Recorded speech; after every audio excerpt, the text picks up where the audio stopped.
প্রিয় দর্শক, হযরতে আয়েশা রাদিয়াল্লাহু আনহার সম্পূর্ণ জীবনী। রাসূল সাল্লাল্লাহু আলাইহি ওয়াসাল্লাম হযরতে আয়েশাকে ৬ বৎসর বয়সে কিভাবে বিবাহ করেছেন এবং ৯ বৎসরী কন্যার সঙ্গে রাসূলের বিবাহের মর্মান্তিক কাহিনী। হযরতে আয়েশা রাদিয়াল্লাহু আনহার কষ্টকর জীবনের সমস্ত ঘটনা আজকের এই আলোচনার মধ্যে আমরা শুনতে পাব। হযরতে আয়েশা রাদিয়াল্লাহু আনহার জীবনের ১৫০টি ঘটনা একসঙ্গে আপনাদের সম্মুখে তুলে ধরা হচ্ছে। এই আলোচনাটি শোনার পরে হযরতে আয়েশা রাদিয়াল্লাহু আনহা সম্পর্কে, তার জীবন সম্পর্কে, রাসূল সাল্লাল্লাহু আলাইহি ওয়াসাল্লামের মুহাব্বত, তার প্রতি সবকিছুই আমরা বিস্তারিত জানতে পারব ইনশাআল্লাহ। তাহলে চলুন আমরা হযরতে আয়েশা রাদিয়াল্লাহু আনহার, বিশেষ করে আমাদের বিশ্বনবী সাল্লাল্লাহু আলাইহি ওয়াসাল্লামের সবথেকে প্রিয় স্ত্রী হযরতে আয়েশা রাদিয়াল্লাহু আনহার জীবনী শুরু করি। প্রিয় দর্শক, হযরতে আয়েশা রাদিয়াল্লাহু আনহার নাম হচ্ছে আয়েশা। তিনি ছিলেন হযরতে আবু বকর সিদ্দিক রাদিয়াল্লাহু আনহুর একজন কন্যা। হযরতে আবু বকর সিদ্দিক রাদিয়াল্লাহু আনহুর 2 জন কন্যা সন্তান ছিল। একজনের নাম হইল আসমা এবং একজনের নাম হইল আয়েশা। তিনার একজন পুত্র সন্তান ছিল, তার নাম ছিল হযরতে আব্দুল্লাহ রাদিয়াল্লাহু আনহু। হযরতে আবু বকর সিদ্দিক রাদিয়াল্লাহু আনহুর পিতার নাম ছিল আবু কুহাফা এবং এই বিবি আয়েশা রাদিয়াল্লাহু আনহার মায়ের নাম উম্মে রুমান। প্রিয় দর্শক, মনে রাখতে হবে আজকের আলোচনার মধ্যে হযরতে আয়েশা রাদিয়াল্লাহু আনহার জীবনের যত ঘটনা আমি আপনাদের সম্মুখে বলতে চলেছি, এই সমস্ত ঘটনা সঠিক এবং শুদ্ধ হাদিস দ্বারা প্রমাণিত। এই জন্য খুব মনোযোগ সহকারে শুনবেন ইনশাআল্লাহ। হযরতে আয়েশা রাদিয়াল্লাহু আনহার সঙ্গে ৯ বৎসর বয়সে কিভাবে রাসূলের বিবাহ হয়েছে সেই ঘটনাটি আমরা আগে শুনে আসি। প্রিয় দর্শক, একবার রাসূল সাল্লাল্লাহু আলাইহি ওয়াসাল্লামের খালা, তিনার নাম ছিল খাওলা বিনতে হাকিম, তিনি এসে রাসূল সাল্লাল্লাহু আলাইহি ওয়াসাল্লামের সম্মুখে হযরতে আয়েশা রাদিয়াল্লাহু আনহার কথা তুললেন। তখন মানুষের মধ্যে সবচেয়ে প্রিয়জনের সঙ্গে সম্পৃক্ত হওয়ার জন্য রাসূল সাল্লাল্লাহু আলাইহি ওয়াসাল্লামের অন্তরের দরজা খুলে যায়। হযরতে আয়েশা রাদিয়াল্লাহু আনহার সঙ্গে নবীজির ছোট্টবেলায় বিবাহর কথা সম্পর্কে স্বয়ং হযরতে আয়েশা রাদিয়াল্লাহু আনহা বলেন, একদিন খাওলা বিনতে হাকিম, যিনি ছিলেন রাসূলের খালা, তিনি এসে আবু বকর সিদ্দিক রাদিয়াল্লাহু আনহুর ঘরে প্রবেশ করলেন। আবু বকর সিদ্দিক রাদিয়াল্লাহু আনহুর ঘরে প্রবেশ করে এই খাওলা বিনতে হাকিম তার স্ত্রী উম্মে রুমানকে পেলেন এবং তিনি বললেন, হে উম্মে রুমান, আল্লাহ তাআলা তোমাদের জন্য কতই না কল্যাণ ও বরকত রেখে দিয়েছেন।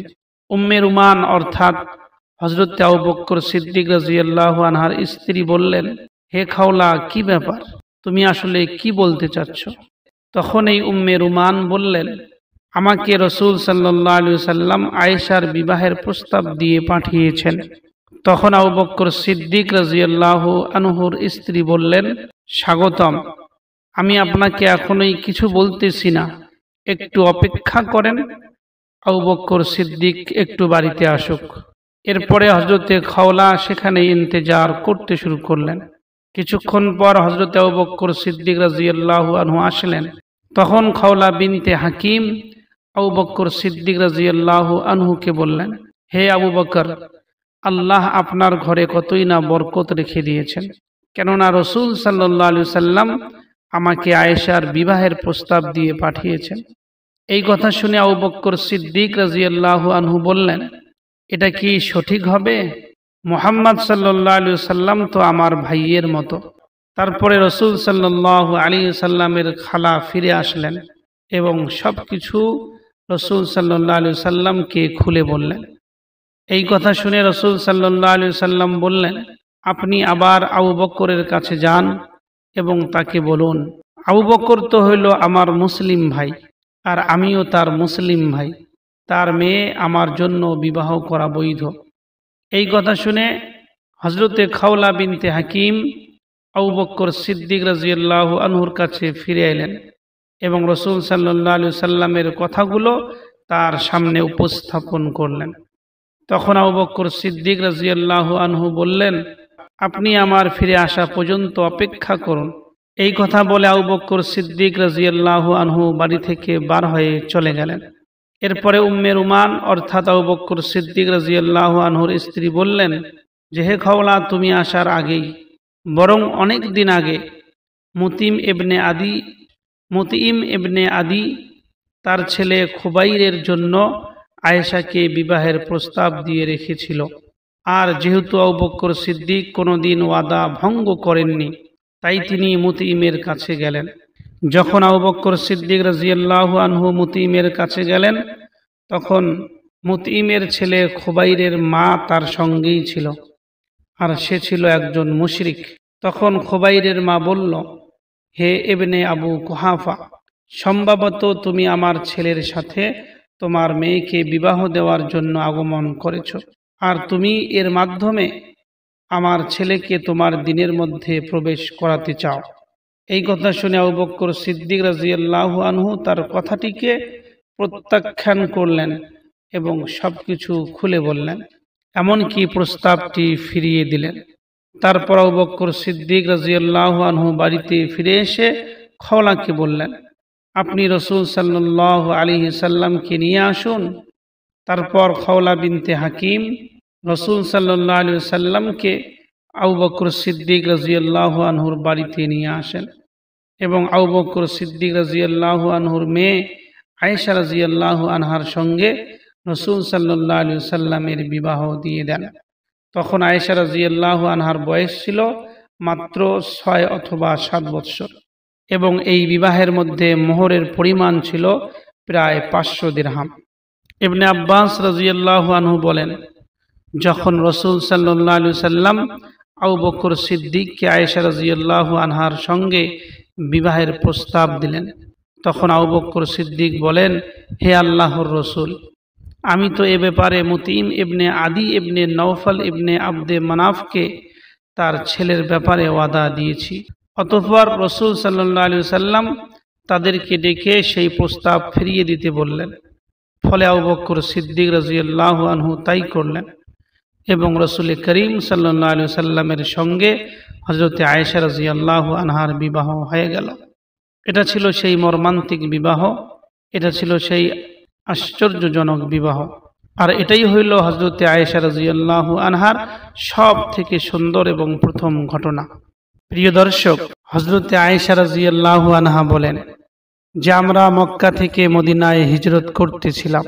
যখন আমরা সুবা উপত্যকা অতিক্রম করতেছিলাম, তখন উট আমাকে নিয়ে দৌড়াতে লাগলো। এমতাবস্থায় আমি তার উপর শক্ত করে আঁকড়ে ধরে বসেছিলাম। কত সুন্দর একটি ঘটনা। হযরতে আয়েশা রাদিয়াল্লাহু আনহা তিনি নিজেই বলেছেন, একদা নবী সাল্লাল্লাহু আলাইহি সাল্লাম হযরতে ফাতিমা রাদিয়াল্লাহু আনহা সম্পর্কে আলোচনা করছিলেন। হযরতে আয়েশা বলেন, আমি মাঝখানে কথা বলে ফেললাম, রাসূলের কথা কেটে গেল। তখন রাসূল সাল্লাল্লাহু আলাইহি সাল্লাম আমাকে বললেন, তুমি দুনিয়াতে ও আখিরাতে আমার স্ত্রী হিসাবে থেকেও সন্তুষ্ট হবে না। এবং সেখানেই রাসূল সাল্লাল্লাহু আলাইহি সাল্লাম বলেছেন, হে আয়েশা, জান্নাতেও তুমি আমার স্ত্রী হবে। একবার হযরতে আয়েশা রাদিয়াল্লাহু আনহা নবী সাল্লাল্লাহু আলাইহি সাল্লামকে জিজ্ঞাসা করলেন, হে আল্লাহর রাসূল, জান্নাতে আপনার স্ত্রী হিসাবে কে থাকবে? তখন রাসূল সাল্লাল্লাহু আলাইহি সাল্লাম বললেন, তুমি কি তাদের মধ্যে নাও? আয়েশা রাদিয়াল্লাহু আনহা বললেন, এরপরে আমার খেয়াল হলো যে রাসূল সাল্লাল্লাহু আলাইহি সাল্লাম তো আমাকে ছাড়া কুমারী অবস্থায় আর কাউকে বিবাহ করেননি। অন্য একটি রিওয়ায়াতের মধ্যে আছে যে হযরতে আয়েশা রাদিয়াল্লাহু আনহা বলেন, রাসূল সাল্লাল্লাহু আলাইহি সাল্লাম আমাকে বললেন, হে আয়েশা, নিশ্চয়ই তুমি মরণ পর্যন্ত অপেক্ষা করবে, কেননা আমি তোমাকে জান্নাতেও আমার স্ত্রী হিসাবে দেখতে পাবো। একদা রাসূল সাল্লাল্লাহু আলাইহি সাল্লামকে বলা হলো, ইয়া রাসূলুল্লাহ, আপনার নিকট সবচেয়ে প্রিয় মানুষকে? তখন তিনি বললেন আয়েশা। তারপরে আবার বলা হলো পুরুষদের মধ্যে কে? তখন তিনি বললেন আয়েশার পিতা অর্থাৎ আবু বকর সিদ্দিক রাদিয়াল্লাহু আনহু। একবার স্বয়ং আয়েশা রাদিয়াল্লাহু আনহা তিনি রাসূল সাল্লাল্লাহু আলাইহি সাল্লামকে বললেন, ইয়া রাসূলুল্লাহ, আপনার নিকট সবচেয়ে প্রিয় ব্যক্তিকে? তখন আমাদের রাসূল বললেন, কেন? আয়েশা রাদিয়াল্লাহু আনহা বললেন, যাতে করে আপনি যাকে ভালোবাসেন আমিও তাকে ভালোবাসতে পারি। তখন রাসূল সাল্লাল্লাহু আলাইহি সাল্লাম বললেন আয়েশা। বর্ণিত আছে আয়েশা রাদিয়াল্লাহু আনহার মৃত্যুর দিন কেউ বলল, আজ রাসূল সাল্লাল্লাহু আলাইহি সাল্লামের সবচেয়ে প্রিয় মানুষটি মৃত্যুবরণ করেছে। একদা আয়েশা রাদিয়াল্লাহু আনহা রাসূল সাল্লাল্লাহু আলাইহি সাল্লামকে বললেন, ইয়া রাসূলুল্লাহ, আপনি আমাকে কেমন ভালোবাসেন? রাসূল সাল্লাল্লাহু আলাইহি সাল্লাম উত্তরে বললেন, রশির গিটের মতো। আয়েশা রাদিয়াল্লাহু আনহা বললেন, কিরূপ গিটের মতো? তখন রাসূল সাল্লাল্লাহু আলাইহি সাল্লাম বললেন, বিপরীতমুখী দুই গিটের বন্ধনের মতো। প্রিয় দর্শক, হযরতে আয়েশা রাদিয়াল্লাহু আনহার সঙ্গে আমাদের রাসূল সাল্লাল্লাহু আলাইহি সাল্লামের বিশাল একটা মহব্বত ছিল। হযরতে আয়েশা রাদিয়াল্লাহু আনহা মুসলিম শরীফের একটি বর্ণনার মধ্যে আছে, আয়েশা রাদিয়াল্লাহু আনহা বলেন, একদা রাসূল সাল্লাল্লাহু আলাইহি সাল্লাম আমাকে তার চোখে ঝাড়ফুঁক দেওয়ার জন্য আদেশ করেন। রাসূল সাল্লাল্লাহু আলাইহি সাল্লাম সকল স্ত্রীদের কাছে পরিভ্রমণ করতেন এবং আয়েশা রাদিয়াল্লাহু আনহার মাধ্যমে শেষ করতেন। রাসূল সাল্লাল্লাহু আলাইহি সাল্লাম যখন আসরের নামাজ আদায় করতেন তখন প্রতিটি স্ত্রীর কাছে গমন করতেন। হযরতে আয়েশা রাদিয়াল্লাহু আনহা বলেন, এবং আমাকে দিয়ে শেষ করতেন। যখন রাসূল করিম সাল্লাল্লাহু আলাইহি সাল্লাম আমার ঘরে প্রবেশ করতেন তখন তিনি তার হাঁটু আমার রানের উপর রাখতেন এবং তার হাত আমার কাঁধের উপর রাখতেন। তারপর রাসূল সাল্লাল্লাহু আলাইহি সাল্লাম আমার প্রতি ঝুঁকে পড়তেন এবং আয়েশা রাদিয়াল্লাহু আনহা বলেন, আমিও রাসূলের প্রতি ঝুঁকে পড়তাম। হযরতে আয়েশা রাদিয়াল্লাহু আনহা বলেন, একদা রাসূল করিম সাল্লাল্লাহু আলাইহি সাল্লাম আমার ঘরে প্রবেশ করে দেখলেন যে আমি কাঁদিতেছি। তখন তিনি বললেন, হে আয়েশা, তুমি কি জন্য কান্না করছো? তখন আমি বললাম, ফাতিমা আমাকে গালি দিয়েছে। তারপরে রাসূল সাল্লাল্লাহু আলাইহি সাল্লাম ফাতিমাকে ডাকলেন এবং বললেন, হে ফাতিমা, তুমি কি আয়েশাকে গালি দিয়েছো? ফাতিমা রাদিয়াল্লাহু আনহা বললেন, হ্যাঁ, হে আল্লাহর রাসূল, আমি তাকে গালি দিয়েছি। তখন রাসূল সাল্লাল্লাহু আলাইহি সাল্লাম ফাতিমাকে বললেন, হে ফাতিমা, আমি যাকে ভালোবাসি তুমি কি তাকে ভালোবাসো না? ফাতিমা বলল, অবশ্যই। তখন রাসূল সাল্লাল্লাহু আলাইহি সাল্লাম বললেন, আমি যার উপর রাগান্বিত হই তুমি কি তার উপর রাগান্বিত হও না? ফাতিমা রাদিয়াল্লাহু আনহা বললেন, অবশ্যই। তখন রাসূল সাল্লাল্লাহু আলাইহি সাল্লাম বললেন, আমি আয়েশাকে ভালোবাসি, সুতরাং তুমিও আয়েশাকে ভালোবাসো। তারপর ফাতিমা রাদিয়াল্লাহু আনহা বললেন, ইয়া রাসূলুল্লাহ, আমি কখনো আয়েশাকে এরপরে আর গালি দিব না যার দ্বারা আপনি কষ্ট পান। আয়েশা রাদিয়াল্লাহু আনহা অন্য একটি হাদিসের মধ্যে বর্ণনা করেছেন, একদা না জেনে আমি বিনা অনুমতিতে জয়নবের ঘরে প্রবেশ করে ফেলি।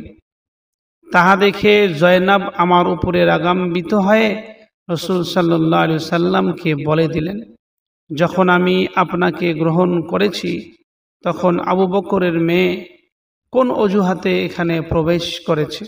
জয়নব রাদিয়াল্লাহু আনহা বলেন, ইয়া রাসূলুল্লাহ, যখন আমি আপনাকে গ্রহণ করেছি তখন আবু বকরের মেয়ে কোন অজুহাতে এখানে প্রবেশ করেছে? তারপর রাসূল সাল্লাল্লাহু আলাইহি সাল্লাম আমাকে চুম্বন করেন এবং তিনি তিনার মুখ ফিরিয়ে নেন এবং রাসূল সাল্লাল্লাহু আলাইহি সাল্লাম বলেন, তোমাকে ছাড়া আমি আর কাকে সাহায্য করব? এবং রাসূল সাল্লাল্লাহু আলাইহি সাল্লাম তাকে চুম্বন করেন। আয়েশা রাদিয়াল্লাহু আনহা বলেন, আমি তার দিকে তাকিয়ে দেখলাম তার চেহারা লজ্জায় লাল হয়ে গেছে, এই কারণে সে আর কোনো প্রতিউত্তর করল না। তারপর আয়েশা রাদিয়াল্লাহু আনহা রাসূল সাল্লাল্লাহু আলাইহি সাল্লামের মুখের দিকে তাকিয়ে দেখলেন তার চেহারা নতুন চাঁদের মতো উজ্জ্বল হয়ে গেছে। প্রিয় দর্শক, হযরতে আয়েশা রাদিয়াল্লাহু আনহা থেকে বর্ণিত। হযরতে আয়েশা রাদিয়াল্লাহু আনহা বলেন, রাসূল সাল্লাল্লাহু আলাইহি সাল্লামের স্ত্রীগণ ফাতিমা রাদিয়াল্লাহু আনহাকে রাসূল সাল্লাল্লাহু আলাইহি সাল্লামের নিকট প্রেরণ করলেন। তিনি এসে রাসূল সাল্লাল্লাহু আলাইহি সাল্লামের নিকট অনুমতি চাইলেন। এমন অবস্থায় রাসূল সাল্লাল্লাহু আলাইহি সাল্লাম আমার সাথে আমার চাদরে চিত হয়ে শুয়েছিলেন। ওই অবস্থায় আয়েশা রাদিয়াল্লাহু আনহা বলেন, ওই অবস্থায় রাসূল সাল্লাল্লাহু আলাইহি সাল্লাম ফাতিমাকে অনুমতি দিলেন। ফাতিমা রাদিয়াল্লাহু আনহা ঘরে প্রবেশ করে বললেন, হে আল্লাহর রাসূল, আপনার স্ত্রীগণ আমাকে আপনার নিকট এ বিষয়ে প্রেরণ করেছেন যে তারা আপনার নিকট আবু কুহাফার মেয়ের ব্যাপারে ইনসাফ সম্পর্কে জিজ্ঞাসা করছে এবং এই রকম কথা বলেছে। এরপরে ফাতিমা রাদিয়াল্লাহু আনহা এরকম অজুহাত এবং আবেদন করে চুপ করে দাঁড়িয়ে থাকলেন। আয়েশা রাদিয়াল্লাহু আনহা বলছেন, তখন রাসূল সাল্লাল্লাহু আলাইহি সাল্লাম তাকে বললেন, হে আমার মেয়ে, তুমি কি ভালোবাসো না যা আমি ভালোবাসি? তখন তিনি বললেন, অবশ্যই ইয়া রাসূলুল্লাহ। রাসূল সাল্লাল্লাহু আলাইহি সাল্লাম বললেন, তবে তুমি এটাই ভালোবেসে যাও। হযরতে আয়েশা রাদিয়াল্লাহু আনহা বলেন, যখন ফাতিমা রাদিয়াল্লাহু আনহা রাসূলের কাছ থেকে সব কথা শুনলেন এবং তিনি দাঁড়িয়ে গেলেন এবং স্ত্রীদের কাছে ফিরে গেলেন এবং স্ত্রীদেরকে সমস্ত কথা জানিয়ে দিলেন। তারপর রাসূল সাল্লাল্লাহু আলাইহি সাল্লামের স্ত্রীগণ হযরতে ফাতিমা রাদিয়াল্লাহু আনহাকে বললেন, আমরা তোমাকে দেখি না যে তুমি আমাদেরকে কোনো কিছুর মুখাপেক্ষী করতে পারলে, সুতরাং তুমি রাসূল সাল্লাল্লাহু আলাইহি সাল্লামের নিকট আবার ফিরে যাও এবং বলো, নিশ্চয়ই আপনার স্ত্রীগণ আবু কুহাফার মেয়ের ব্যাপারে আপনার নিকট ইনসাফ চায়। তখন ফাতিমা রাদিয়াল্লাহু আনহা আবার ফিরে এসে বললেন, আমি আর এ কথাগুলো বলতে পারবো না। যখন হযরতে ফাতিমা রাদিয়াল্লাহু আনহা আসলেন না, তখন নবী সাল্লাল্লাহু আলাইহি সাল্লামের স্ত্রীগণ হযরতে যায়েনব বিনতে জাহাশ রাদিয়াল্লাহু আনহাকে রাসূলের কাছে আবার পাঠিয়ে দিলেন। তিনি এসে রাসূল সাল্লাল্লাহু আলাইহি সাল্লামের কাছে প্রবেশের জন্য অনুমতি চাইলে ওই একই অবস্থার মধ্যে হযরতে আয়েশা রাদিয়াল্লাহু আনহার সঙ্গে রাসূল সাল্লাল্লাহু আলাইহি সাল্লাম চাদরে শুয়েছিলেন। সেই অবস্থাতে যে অবস্থার মধ্যে হযরতে ফাতিমা রাদিয়াল্লাহু আনহা এসে পেয়েছিলেন। অতঃপর রাসূল সাল্লাল্লাহু আলাইহি সাল্লাম হযরতে যায়েনবকে আসতে অনুমতি দিলেন। হযরতে যায়েনব রাদিয়াল্লাহু আনহা এসে বললেন, ইয়া রাসূলুল্লাহ, আপনার স্ত্রীগণ আমাকে আপনার নিকট এই বিষয়ে প্রেরণ করেছেন যে তারা আপনার নিকট আবু কুহাফার মেয়ের ব্যাপারে ইনসাফ সম্পর্কে জিজ্ঞাসা করছে। নবী সাল্লাল্লাহু আলাইহি সাল্লাম বললেন, শোনো, সে তো আবু বকরের মেয়ে। এটা ছিল রাসূল সাল্লাল্লাহু আলাইহি সাল্লাম এবং হযরতে আয়েশা রাদিয়াল্লাহু আনহার ভালোবাসা। প্রিয় দর্শক, রাসূল সাল্লাল্লাহু আলাইহি সাল্লাম এবং হযরতে আয়েশা রাদিয়াল্লাহু আনহার ভালোবাসার আরেকটি নিদর্শন, নবী সাল্লাল্লাহু আলাইহি সাল্লামের স্ত্রীগণ হযরতে সালমা রাদিয়াল্লাহু আনহাকে বললেন, আপনি রাসূল সাল্লাল্লাহু আলাইহি সাল্লামকে বলুন, মানুষেরা আয়েশা রাদিয়াল্লাহু আনহার পালার সময় বেশি বেশি হাদিয়া পাঠায়। ইয়া রাসূলুল্লাহ, যখন আপনি আয়েশার ঘরের মধ্যে থাকেন তখন আয়েশার কাছে মানুষ বেশি বেশি হাদিয়া পাঠায়। আপনি দয়া করে বলে দিন, অন্যান্য স্ত্রীদের পালার সময় যেন লোকেরা হাদিয়া পাঠিয়ে দেয়, কেননা আয়েশা রাদিয়াল্লাহু আনহা যেমন কল্যাণ পছন্দ করেন, বাকি স্ত্রীরাও তেমন কল্যাণ পছন্দ করে থাকে। উম্মে সালমা রাদিয়াল্লাহু আনহা যখন রাসূল সাল্লাল্লাহু আলাইহি সাল্লামের নিকটে এসে কথাগুলো বললেন, রাসূল সাল্লাল্লাহু আলাইহি সাল্লাম তখন মুখ ফিরিয়ে নিলেন। এরপরে রাসূল সাল্লাল্লাহু আলাইহি সাল্লামের স্ত্রীগণ হযরতে সালমা রাদিয়াল্লাহু আনহার কাছে এসে জিজ্ঞাসা করলেন যে রাসূল সাল্লাল্লাহু আলাইহি সাল্লাম কি বলেছেন। উম্মে সালমা বলেন, রাসূল সাল্লাল্লাহু আলাইহি সাল্লাম মুখ ফিরিয়ে নিয়েছেন। তখন রাসূলের স্ত্রীগণ আবার উম্মে সালমাকে বলল যে তুমি আবার রাসূলের কাছে যাও এবং আবার আমার কথাগুলো উপস্থাপন করো। উম্মে সালমা রাদিয়াল্লাহু আনহা পুনরায় সেই কথাগুলো রাসূলের কাছে এসে বললেন। তখন রাসূল সাল্লাল্লাহু আলাইহি সাল্লাম তাকে বললেন, হে উম্মে সালমা, আয়েশার ব্যাপারে আমাকে কষ্ট দিবে না। মহান আল্লাহ রব্বুল আলামিন হযরতে আয়েশা রাদিয়াল্লাহু আনহার লেপের নিচে ছাড়া তোমাদের কারো নিকটেই ওহী অবতীর্ণ করেনি। এটা হলো হযরতে আয়েশা রাদিয়াল্লাহু আনহার বৈশিষ্ট্য। শুধুমাত্র তার লেপের ভিতরে রাসূল সাল্লাল্লাহু আলাইহি সাল্লাম ছিলেন, আর তখনই আল্লাহ তাআলা ওহী অবতীর্ণ করেছেন। অন্যান্য স্ত্রীদের ব্যাপারে এই রকম হয়নি। হযরতে আয়েশা রাদিয়াল্লাহু আনহা বলেন, আমি এই বিষয়ে স্বতন্ত্রের জন্য অন্যান্য স্ত্রীদের নিকট গর্ব করতাম। একমাত্র আমাকে কুমারী বিবাহ করেছেন রাসূল। আমার ঘর ছাড়া অন্য কারো ঘরে পবিত্র কোরআন অবতীর্ণ হয়নি। পবিত্র কোরআনে আমার পবিত্রতা ঘোষণা করা হয়েছে। এটা হইল হযরতে আয়েশা রাদিয়াল্লাহু আনহার মর্যাদা। হযরতে আয়েশা রাদিয়াল্লাহু আনহা থেকে বর্ণিত, তিনি বলেন, আমি রাসূলুল্লাহ সাল্লাল্লাহু আলাইহি ওয়াসাল্লামকে একবার আনন্দিত দেখলাম এবং বললাম, হে রাসূলুল্লাহ, আপনি আল্লাহর কাছে আমার জন্য দোয়া করুন। তখন রাসূলুল্লাহ বললেন, হে আল্লাহ, আয়েশার আগের এবং পরের প্রকাশ্য ও অপ্রকাশ্য গুনাহগুলো ক্ষমা করে দিন। রাসূলুল্লাহর দোয়া শুনে হযরতে আয়েশা রাদিয়াল্লাহু আনহা হেসে দিলেন। এতটাই হাসলেন যে বালিশ থেকে মাথা পড়ে গেল। তখন রাসূলুল্লাহ বললেন, আমার দোয়া তোমাকে আনন্দিত করেছে কি? আয়েশা রাদিয়াল্লাহু আনহা বললেন, কি বলেন? আপনার দোয়া আমাকে আনন্দিত করবে না? অবশ্যই আপনার দোয়া আমাকে আনন্দিত করেছে। তখন রাসূলুল্লাহ বললেন, আল্লাহর শপথ করে বলছি, এই একই দোয়া আমি প্রত্যেক নামাজের পরে আমার উম্মতের জন্য করি। আল্লাহু আকবার কবীরা। প্রিয় দর্শক, রাসূলুল্লাহ সাল্লাল্লাহু আলাইহি ওয়াসাল্লাম তার স্ত্রীদেরকে আনন্দ প্রদানের জন্য বিভিন্ন সময়ে চুম্বন করেছেন। এমন ঘটনা বহুবার অনেক স্ত্রীর ক্ষেত্রেই ঘটেছে। কিন্তু আয়েশা রাদিয়াল্লাহু আনহা বলেন, রাসূলুল্লাহ রোজা অবস্থায়ও আমাকে চুম্বন করেছেন। এটা হলো রাসূলের প্রতি হযরতে আয়েশা এবং আয়েশার প্রতি রাসূলের মুহাব্বত। ইবনে আসাকির রাহমাতুল্লাহ আলাইহি আয়েশা রাদিয়াল্লাহু আনহা থেকে বর্ণনা করেন, হযরতে আয়েশা রাদিয়াল্লাহু আনহা বলেন, আমার এবং রাসূলুল্লাহর মাঝে কোনো বিষয়ে কথা কাটাকাটি হয়। রাসূলুল্লাহ আয়েশা রাদিয়াল্লাহু আনহাকে বললেন, আমার এবং তোমার মাঝে ফয়সালার জন্য কাকে ডাকবো? কার প্রতি হে আয়েশা তুমি সন্তুষ্ট আছো? কার ফয়সালায় তুমি শান্ত হবে? হে আয়েশা, তুমি কি উমরের ফয়সালা মানবে? তখন আয়েশা রাদিয়াল্লাহু আনহা বললেন, না, উমর রূঢ় হৃদয়ের অধিকারী। তখন নবীজি বললেন, তোমার এবং আমার মাঝে ফয়সালার জন্য তোমার বাবাকে পছন্দ করবে? আয়েশা বললেন, হ্যাঁ। তখন রাসূল সাল্লাল্লাহু আলাইহি সাল্লাম লোক পাঠিয়ে হযরত আবু বকর সিদ্দিককে ডেকে আনলেন। আবু বকর সিদ্দিক রাদিয়াল্লাহু আনহু আসলে রাসূলুল্লাহ সাল্লাল্লাহু আলাইহি সাল্লাম তাকে বললেন, দেখুন এগুলো কি ঘটিয়েছে। আয়েশা রাদিয়াল্লাহু আনহা বললেন, আমি বললাম, আল্লাহকে ভয় করো ইয়া রাসূলুল্লাহ, করুন সত্য ব্যতীত বাড়িয়ে বলবেন না।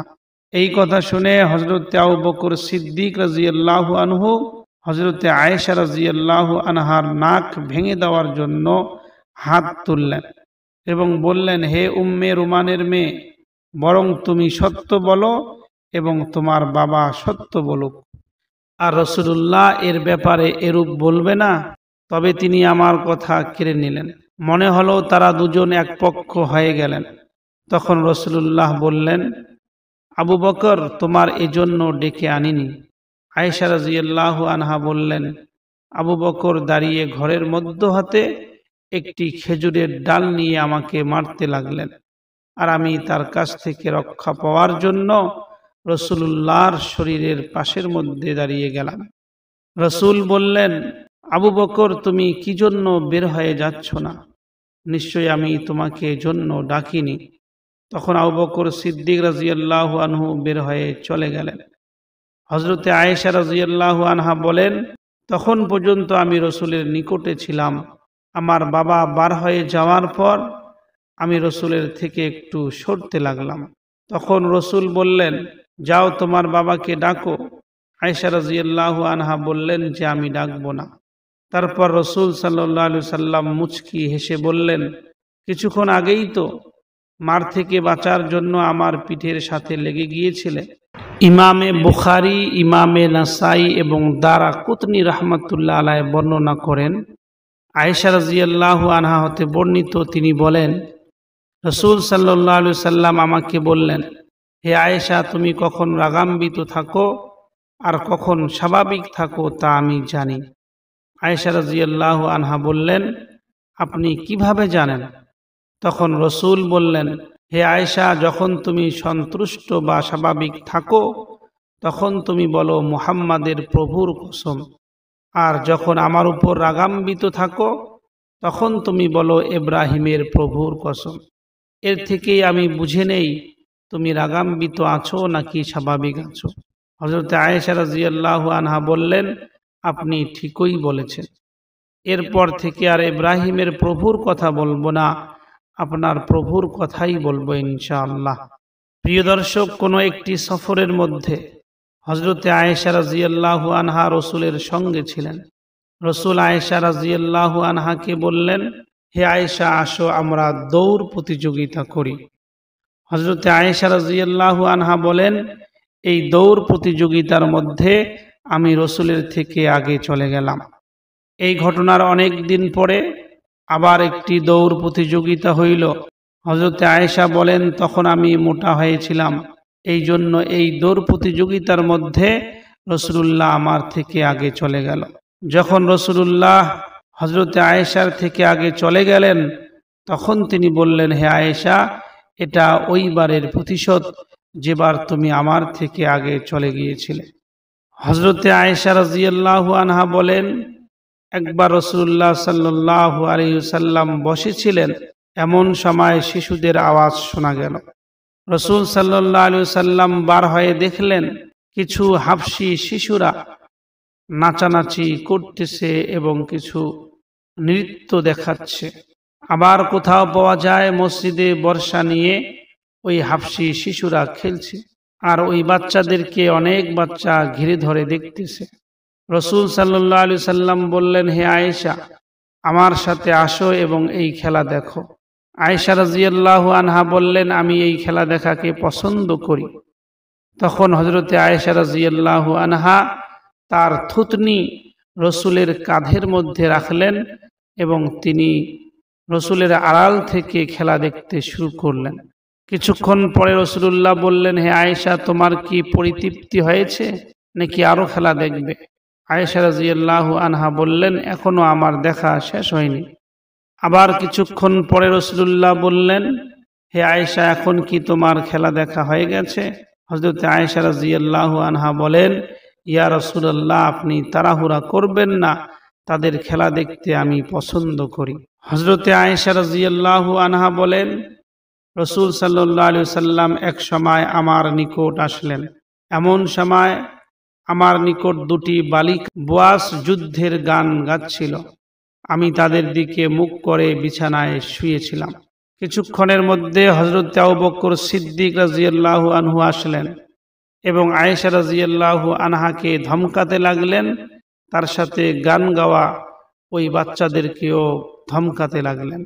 সেই সময় রসুল বলেছিলেন, হে আবু বকর, তাদেরকে গাইতে দাও। যখন তাদেরকে চোখ দিয়ে ইশারা করলেন তখন তারা সেখান থেকে চলে গেল। হযরতে আয়েশা রাদিয়াল্লাহু আনহা বলেন, একদা এক ব্যক্তি ঢাল এবং বর্ষা নিয়ে খেলছিল। রাসূলুল্লাহ আমাকে জিজ্ঞাসা করলেন, হে আয়েশা, তুমি কি খেলা দেখতে চাও? হযরতে আয়েশা রাদিয়াল্লাহু আনহা বললেন, হ্যাঁ, অবশ্যই আমি খেলা দেখতে চাই। এবং রসুলের পিছন থেকে হযরতে আয়েশা খেলা দেখতেছিলেন। অনেকক্ষণ পর রাসূলুল্লাহ বললেন, হে আয়েশা, তোমার কি যথেষ্ট হয়েছে? হযরতে আয়েশা রাদিয়াল্লাহু আনহা বললেন, হ্যাঁ। তারপর রসুল বললেন, তাহলে তুমি চলে যাও। হযরতে আয়েশা রাদিয়াল্লাহু আনহা বলেন, যখন আল্লাহ তাআলা তালাকের ব্যাপারে ইচ্ছা প্রদানের আয়াত নাজিল করলেন তখন প্রথমে আয়েশা রাদিয়াল্লাহু আনহা থেকে শুরু করলেন এবং বললেন, হে আয়েশা, আমি তোমাকে এমন একটি বিষয় সম্পর্কে বলছি যে বিষয়ে তুমি তোমার পিতামাতার সাথে পরামর্শ না করে কোনো উত্তর দেবে না। তারপর রাসূলুল্লাহ এই আয়াতটি পড়লেন, ইয়া আইয়ুহান নাবিয়্যু কুল লিআজওয়াজিকা ইন কুনতুন্না তুরিদনাল হায়াতাদ দুনিয়া ওয়া যিনাতাহা ফাতাআলাইনি উমাত্তিকুন্না ওয়াসাররিকুন্না সারাহান জামিলা। অর্থাৎ, হে নবী, তুমি তোমার স্ত্রীদেরকে বলে দাও যে যদি তোমরা পার্থিব জীবন ও তার সৌন্দর্য চাও তবে এসো, আমি তোমাদের ভোগের ব্যবস্থা করে দিচ্ছি এবং সম্মানের সাথে তোমাদেরকে বিদায় দেই। এই আয়াত অবতীর্ণ হওয়ার পর এবং হযরতে আয়েশা জানার পর তিনি বললেন, হে আল্লাহর রাসূল, আমি এ ব্যাপারে আর কি পরামর্শ করব আমার পিতামাতার সঙ্গে? আমি তো আল্লাহ এবং তার রাসূলকেই অগ্রাধিকার দিই। হযরতে আয়েশা রাদিয়াল্লাহু আনহা বলেন, যখন রাসূল সাল্লাল্লাহু আলাইহি সাল্লাম অসুস্থ হয়ে পড়েন তখন তিনি তার সকল স্ত্রীদের নিকট ঘোরাফেরা করতে লাগলেন এবং বললেন, আগামীকাল আমি কোথায় থাকব?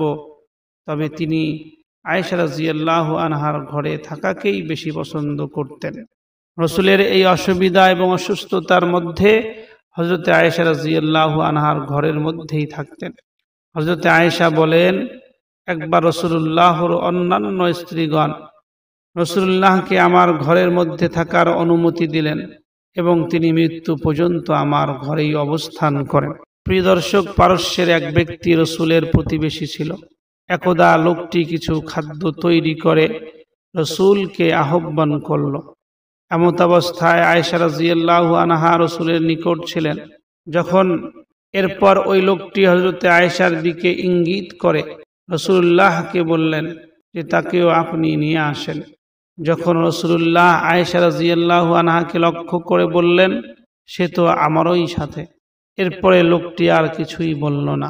কিছুক্ষণ পর লোকটি আবার হযরতে আয়েশার দিকে ইঙ্গিত করে, কিন্তু রাসূলুল্লাহ বলেন, সে তো আমাদেরই সঙ্গে।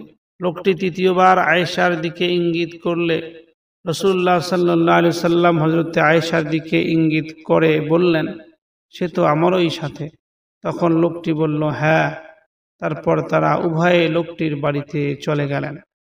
প্রিয় দর্শক, রাসূলুল্লাহ বলেছেন, নিশ্চয়ই মহিলাদের উপর আয়েশার মর্যাদা ঠিক তেমন যেমন সমস্ত খাবারের উপর সারিদের মর্যাদা।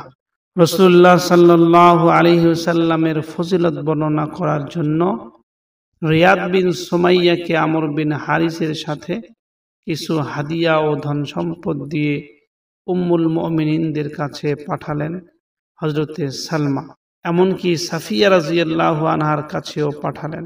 তখন তারা বললেন, যদি তিনি তার এরূপ মর্যাদা বলে থাকেন তাহলে রাসূল সাল্লাল্লাহু আলাইহি সাল্লাম ছিলেন আমাদের নিকট তার থেকে অধিক মর্যাদাবান। অন্য বর্ণনায় আছে যে রাসূল সাল্লাল্লাহু আলাইহি সাল্লাম উম্মে সালমার নিকট হযরতে আয়েশা রাদিয়াল্লাহু আনহার মর্যাদা বর্ণনা করলে তিনি বলেন, রিয়াদ তাদের নিকট তার মর্যাদা বর্ণনা করেছে। অবশ্য যিনি রিয়াদ থেকে অধিক মর্যাদাবান রাসূল সাল্লাল্লাহু আলাইহি সাল্লাম, তিনিই তো মর্যাদাবান বর্ণনা করেছেন। একদা রাসূল সাল্লাল্লাহু আলাইহি সাল্লাম আমাদের মধ্যে ছিলেন। সেই সময়ে হযরতে আয়েশা রাদিয়াল্লাহু আনহার ঘরের মধ্যে রাসূল সাল্লাল্লাহু আলাইহি সাল্লাম নামাজ আদায় করতেছিলেন। এমত অবস্থায় আয়েশা রাদিয়াল্লাহু আনহা বলেন, আমি এরকম একজন লোক দেখতে পাই, কিন্তু আমি জানি না তিনি কে। ফলে আমি রাসূলকে এ ব্যাপারে সংবাদ দিলে রাসূল কাপড় পরিধান করলেন এবং লোকটির দিকে বেরিয়ে গেলেন। পরবর্তীতে আমি জানতে পারলাম যে তিনি হলেন জিবরাইল আলাইহিস সালাম। জিবরাইল আলাইহিস সালাম বলেছিলেন, আমরা ওই গৃহে প্রবেশ করি না যে গৃহে কুকুর, পেশাব এবং ছবি রয়েছে। এরপর রাসূল সাল্লাল্লাহু আলাইহি সাল্লাম গৃহে প্রবেশ করে কুকুরটিকে ধরে বাহিরে নিক্ষেপ করলেন। ফলে জিবরাইল আলাইহিস সালাম এরপরে গৃহে প্রবেশ করলেন। রাসূল সাল্লাল্লাহু আলাইহি সাল্লাম হযরতে আয়েশা রাদিয়াল্লাহু আনহাকে উদ্দেশ্য করে বললেন, নিশ্চয়ই জিবরাইল আলাইহিস সালাম তোমাকে সালাম দিয়েছেন। তখন আয়েশা রাদিয়াল্লাহু আনহা বললেন, তার প্রতিও সালাম, রহমত ও বরকত নাজিল হোক। প্রিয় দর্শক, রাসূল সাল্লাল্লাহু আলাইহি ওয়াসাল্লাম বলেছেন, আমি আয়েশা রাদিয়াল্লাহু আনহার গৃহে প্রবেশ করলাম এবং জিজ্ঞাসা করলাম, রাসূল কোথায়? প্রিয় দর্শক, হযরতে উম্মে সালমা রাদিয়াল্লাহু আনহা বলেন, আমি আয়েশা রাদিয়াল্লাহু আনহার ঘরে প্রবেশ করলাম এবং তাকে জিজ্ঞাসা করলাম যে রাসূল কোথায় আছে। তিনি বললেন, রাসূল যে গৃহে তার প্রতি ওহী করা হয়েছে। উম্মে সালমা রাদিয়াল্লাহু আনহা বলেন, এরপর আমি সেখানে কিছুক্ষণ অবস্থান করলাম। তখন রাসূল সাল্লাল্লাহু আলাইহি ওয়াসাল্লামকে বলতে শুনলাম যে জিবরাইল আলাইহিস সালাম তোমার প্রতি সালাম প্রদান করেছেন। ইবনে শাহিন আনাস রাদিয়াল্লাহু আনহু থেকে বর্ণনা করেন, তিনি বলেন, একদা রাসূল সাল্লাল্লাহু আলাইহি ওয়াসাল্লাম আমাদের মধ্যে ছিলেন। রাসূলুল্লাহ হযরতে আয়েশা রাদিয়াল্লাহু আনহার গৃহে নামাজ পড়তেছিলেন। এমত অবস্থায় আয়েশা রাদিয়াল্লাহু আনহা বলেন, আমি এরকম একজন লোক দেখতে পাই, কিন্তু আমি জানি না সেই লোকটি কে ছিল।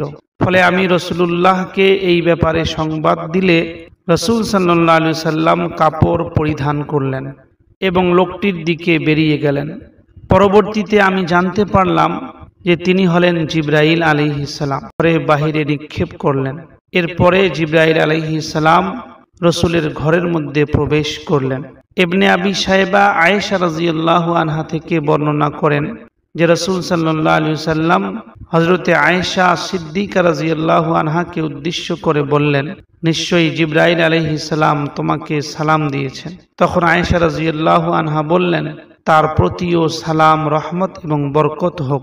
হযরতে আয়েশা রাদিয়াল্লাহু আনহা থেকে বর্ণনা করা হয়, একদা আয়েশা রাদিয়াল্লাহু আনহা তার বোন আসমা রাদিয়াল্লাহু আনহার গলার হার ধার নিয়েছিলেন, কিন্তু ওই গলার হারটি হযরতে আয়েশার কাছ থেকে হারিয়ে যায়। তখন রাসূল সাল্লাল্লাহু আলাইহি ওয়াসাল্লাম হযরতে আনাসকে ওই হার খোঁজার জন্য পাঠালেন। এমত অবস্থায় নামাজের সময় হয়ে গেল। সাহাবীরা ওযু না করেই নামাজ আদায় করে নেন।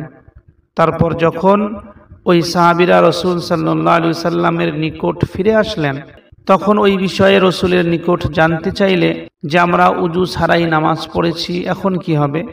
তখন রাসূলের উপর তায়াম্মুমের আয়াত অবতীর্ণ হয়, যা পবিত্র কোরআনের সূরা নিসার 43 নম্বর আয়াত এবং সূরা মায়েদার 6 নম্বর আয়াত হিসাবে পরিচিত। এই আয়াতটি অবতীর্ণ হওয়ার পরে উসাইদ বিন হুযাইর রাদিয়াল্লাহু আনহু হযরতে আয়েশা রাদিয়াল্লাহু আনহাকে লক্ষ্য করে বললেন, হে আয়েশা, আল্লাহ আপনাকে উত্তম প্রতিদান দান করুন। আল্লাহর শপথ, আল্লাহ আপনাকে কেন্দ্র করে এমন একটি বিধান অবতীর্ণ করেছেন যা আর কাউকে কেন্দ্র করে অবতীর্ণ করেননি। আর এই আহকামের মধ্যে আল্লাহ তাআলা মুসলিম সম্প্রদায়ের জন্য বরকত নিযুক্ত করে দিয়েছেন।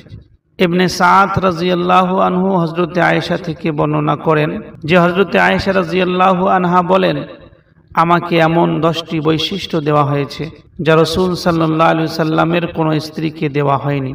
তখন হযরতে আয়েশাকে বলা হয়, সেই 10টি গুণ কি কি? তখন তিনি বললেন, রাসূল সাল্লাল্লাহু আলাইহি ওয়াসাল্লাম আমাকে ছাড়া আর কাউকে কুমারী অবস্থায় বিবাহ করেন নাই। রাসূল সাল্লাল্লাহু আলাইহি ওয়াসাল্লাম আমাকে ছাড়া এমন কাউকে বিবাহ করেননি যার পিতামাতা উভয়ে মুমিন এবং মুহাজির। হযরতে আয়েশা রাদিয়াল্লাহু আনহা বলেন, আমার সিদ্ধান্তের ব্যাপারে আকাশ থেকে আয়াত নাজিল হয়েছে। হযরতে জিবরাইল আলাইহিস সালাম রাসূলকে বললেন, তুমি আয়েশাকে বিবাহ করো, নিশ্চয়ই সে তোমার স্ত্রী। এটা ছিল হযরতে আয়েশা রাদিয়াল্লাহু আনহার বৈশিষ্ট্য। হযরতে আয়েশা রাদিয়াল্লাহু আনহা বলেন, আমি এবং রাসূল একসাথে এক পাত্রে গোসল করতাম, যা তিনি অন্য কোনো স্ত্রীর সাথে করেননি। হযরতে আয়েশা রাদিয়াল্লাহু আনহা বলেন, রাসূল আমার কাছে থাকা অবস্থায় ওহী নাজিল হতো, অন্য কোনো স্ত্রীর নিকট থাকা অবস্থায় ওহী নাজিল হয়নি। হযরতে আয়েশা রাদিয়াল্লাহু আনহা বলেন যে আল্লাহ তাআলা রাসূল সাল্লাল্লাহু আলাইহি ওয়াসাল্লামকে আমার বুকের উপর থাকা অবস্থায় মৃত্যু দান করেছেন। আমার 10 নম্বর বৈশিষ্ট্য হলো আমার বাড়িতেই রাসূলকে দাফন করা হয়। প্রিয় দর্শক, এভাবেই হযরতে আয়েশা রাদিয়াল্লাহু আনহা 10টি বৈশিষ্ট্য বর্ণনা করেন। ইমামে তিরমিজি হাসান এবং সহিহ সূত্রে বর্ণনা করেন, আবু মুসা আশআরী তিনি বলেছেন, আমাদের কোনো হাদিসের ব্যাপারে যদি কোনো সন্দেহ হতো তখন আমরা আয়েশা রাদিয়াল্লাহু আনহাকে জিজ্ঞাসা করলে জানতে পারতাম। রাসূল সাল্লাল্লাহু আলাইহি সাল্লাম বলেছেন, যদি এই উম্মতের সব মহিলাদের জ্ঞান এক জায়গায় করা হয় এবং তাদের মধ্যে রাসূলের স্ত্রীরাও থাকে, তবুও আয়েশা রাদিয়াল্লাহু আনহার ইলম বেশি হবে। হযরতে আয়েশা রাদিয়াল্লাহু আনহার গোত্র বনি তাইম বীরত্ব, সম্মান, আমানতদারিতা ইত্যাদি বিষয়ে খুব প্রসিদ্ধ ছিল। আর তাই আয়েশা রাদিয়াল্লাহু আনহার পিতা আবু বকর সিদ্দিক রাদিয়াল্লাহু আনহু পিতৃসূত্রেই আবু বকর রাদিয়াল্লাহু আনহু একটি উত্তম মিরাস লাভ করল। সে হলো, তিনি চারিত্রিকভাবে ছিলেন খুবই নম্র এবং ভদ্র। তিনি আরবদের বংশীয় জ্ঞানে সবচেয়ে বেশি জানতেন, আর তিনি একজন সৎ আমানতদার ব্যবসায়ী ছিলেন। আবু বকর সিদ্দিক রাদিয়াল্লাহু আনহু ইসলামের প্রথম দিকেই ইসলাম গ্রহণ করে সম্মানিত হয়েছেন, আর তিনি রাসূল সাল্লাল্লাহু আলাইহি সাল্লাম থেকে তার ক্ষমতা অনুযায়ী অনেক বিপদ প্রতিহত করেছেন। আবু বকর সিদ্দিক রাদিয়াল্লাহু আনহু ছিলেন একজন একনিষ্ঠ এবং উৎসাহী দায়ী। তার আহ্বানে সাড়া দিয়ে যারা ইসলাম গ্রহণ করেছেন তারা হলেন হযরতে উসমান রাদিয়াল্লাহু আনহু, হযরতে জুবাইর ইবনে আওয়াম রাদিয়াল্লাহু আনহু, হযরতে আব্দুর রহমান ইবনে আউফ এবং হযরতে সাদ বিন আবু ওয়াক্কাস। তারা হলেন 10 জন সাহাবীদের অন্তর্ভুক্ত যারা দুনিয়াতেই জান্নাতের সুসংবাদ পেয়েছিলেন। প্রিয় দর্শক, রাসূল সাল্লাল্লাহু আলাইহি সাল্লাম বলেছেন, কোন ধন সম্পদ আমার এতটুকু উপকারে আসেনি যতটুকু উপকারে এসেছে আবু বকর সিদ্দিকের সম্পদ। বর্ণিত আছে যে যখন আবু বকর সিদ্দিক কেঁদে ফেললেন এবং বললেন, হে আল্লাহর রাসূল, আমি এবং আমার মাল কি আপনার জন্য নয়? আয়েশা রাদিয়াল্লাহু আনহার মা রুমান বিনতে আমির ছিলেন বিশিষ্ট মহিলা, সাহাবীদের মধ্যে একজন অন্যতম মহিলা। জাহিলি যুগে আব্দুল্লাহ ইবনে হারিস তাকে বিবাহ করেন। তারপর ওই আব্দুল্লাহ বিন হারিস থেকে তুফাইল নামে এক সন্তান জন্মগ্রহণ করে। তারপর আব্দুল্লাহ ইবনে হারিস মৃত্যুবরণ করেন এবং আবু বকর সিদ্দিক রাদিয়াল্লাহু আনহু তাকে বিবাহ করেন। আবু বকর সিদ্দিক রাদিয়াল্লাহু আনহুর কাছে হযরতে আয়েশা এবং আব্দুর রহমান জন্মগ্রহণ করেন। রাসূল সাল্লাল্লাহু আলাইহি সাল্লামের সাহাবী হওয়ার কারণে তিনি মদিনায় হিজরত করেন। যখন আয়েশা সিদ্দিকা রাদিয়াল্লাহু আনহার মা রাসূল সাল্লাল্লাহু আলাইহি সাল্লামের জীবদ্দশায় মৃত্যুবরণ করেন, তখন রাসূল সাল্লাল্লাহু আলাইহি সাল্লাম নিজে তার কবরে নেমে তাকে কবরে শায়িত করেন এবং বলেন, হে আল্লাহ, সে তোমার এবং তোমার রাসূল সাল্লাল্লাহু আলাইহি সাল্লামের জন্য কোনো বিপদকে ভয় করেনি। যখন উম্মে রুমান অর্থাৎ আয়েশার মাকে কবরে শায়িত করা হলো, তখন রাসূল সাল্লাল্লাহু আলাইহি সাল্লাম বলেছিলেন, তোমাদের মধ্যে যে ব্যক্তি জান্নাতি হুর দেখে আনন্দ পায় সে যেন উম্মে রুমানকে দেখে। প্রিয় দর্শক, আয়েশা রাদিয়াল্লাহু আনহা মক্কা ইসলাম আগমনের 5 অথবা 6 বছর পর জন্মগ্রহণ করেন এবং প্রাপ্য বয়স্ক হওয়ার পূর্বেই তিনি এবং তার বোন আসমা রাদিয়াল্লাহু আনহা ইসলাম গ্রহণ করেন। তখন মুসলমানদের সংখ্যা ছিল খুবই নগণ্য। সহিহ বুখারীতে বর্ণিত আছে যে আয়েশা রাদিয়াল্লাহু আনহা বলেন, আমার পিতামাতা আমাকে দ্বীনি জ্ঞান ছাড়া অন্য কোনো জ্ঞান শিক্ষা দেননি। বুখারী ও মুসলিম শরীফের মধ্যে হযরতে আয়েশা রাদিয়াল্লাহু আনহা থেকে একটি হাদিস বর্ণিত আছে যে নবী সাল্লাল্লাহু আলাইহি সাল্লাম হযরতে আয়েশাকে বলেন, হে আয়েশা, আমি তোমাকে একটি সাদা রেশমের কাপড়ে আবৃত অবস্থায় 2 বার স্বপ্নে দেখেছি, আর আমাকে বলা হয়েছে যে এটা তোমার স্ত্রী, তার উপর হতে সাদা কাপড় হটাও। তারপর আমি তা উঠিয়ে দেখি সেটা তুমি, সুতরাং আমি বলবো এটা আল্লাহর পক্ষ হতে আমাদের বিবাহ হয়েছে। সাহাবাদের মাঝে বিবাহের কথা প্রকাশ হওয়ার পর হযরতে আয়েশা রাদিয়াল্লাহু আনহা বিস্মিত হননি, বরং সাধারণ অবস্থায় ছিলেন। আর ইসলামের শত্রুরাও এই বিবাহের ব্যাপারে কোনো কথা বলতে দেখিনি, কারণ আয়েশা রাদিয়াল্লাহু আনহাকে রাসূল সাল্লাল্লাহু আলাইহি সাল্লামের আগেও জুবাইর ইবনে মুতঈমের জন্য বিবাহের প্রস্তাব দেওয়া হয়েছে। তারপর আবু বকর রাদিয়াল্লাহু আনহু তার প্রস্তাব থেকে মুক্ত হয়ে রাসূল সাল্লাল্লাহু আলাইহি ওয়াসাল্লামের সঙ্গে তার বিবাহ দিয়েছেন। এই জন্য এখানে কোনো আশ্চর্যের ব্যাপার নেই যে পিতার বয়সী একজন পুরুষের সাথে একটি 6 বছরের মেয়েকে বিবাহ দেওয়া হলো। কিভাবে দেওয়া হলো? কিন্তু উমর রাদিয়াল্লাহু আনহু হযরত আলী রাদিয়াল্লাহু আনহুর মেয়েকে বিবাহ করেছেন, অথচ উমর রাদিয়াল্লাহু আনহু আলী রাদিয়াল্লাহু আনহুর চেয়েও বয়সে বড়। উমর রাদিয়াল্লাহু আনহু আবু বকর সিদ্দিককে তার মেয়ে হাফসাকে বিবাহের প্রস্তাব দিয়েছেন। আবু বকর সিদ্দিক রাদিয়াল্লাহু আনহুর পরিবারের আনন্দ ছিল মহান একটি সম্পর্কের মাধ্যমে। এ বিষয়ে সহিহ এবং মুতাওয়াতির সূত্রে অনেক হাদিস বর্ণিত আছে। যেমন আসমা বিনতে আবু বকর হতে বর্ণিত যে রাসূল সাল্লাল্লাহু আলাইহি ওয়াসাল্লাম আবু বকর সিদ্দিক রাদিয়াল্লাহু আনহুর বাড়িতে বারবার আসতেন এবং বলতেন, হে উম্মে রুমান, আমি আয়েশার ব্যাপারে ওসিয়ত করছি যে তুমি তার ব্যাপারে আমাকে হেফাজত করো। এ কথা বলার পর বাড়িতে আয়েশার গুরুত্ব বেড়ে যায়। প্রিয় দর্শক, যখন আল্লাহ তাআলা হিজরত করার অনুমতি দিলেন তখন সাহাবীরা দলে দলে হিজরত করে মদিনায় যেতে লাগলেন। এভাবে মুসলমানগণ হিজরত করে মদিনায় গিয়ে পরবর্তীতে হিজরতকারীদের সাথে মিলিত হতে লাগলো। এমনকি দেখা গেল যে মক্কায় রাসূল সাল্লাল্লাহু আলাইহি ওয়াসাল্লাম, আবু বকর সিদ্দিক ও আলী রাদিয়াল্লাহু আনহু সহ আরো কয়েকজন মুসলিম মক্কায় অবশিষ্ট রয়ে গেছেন।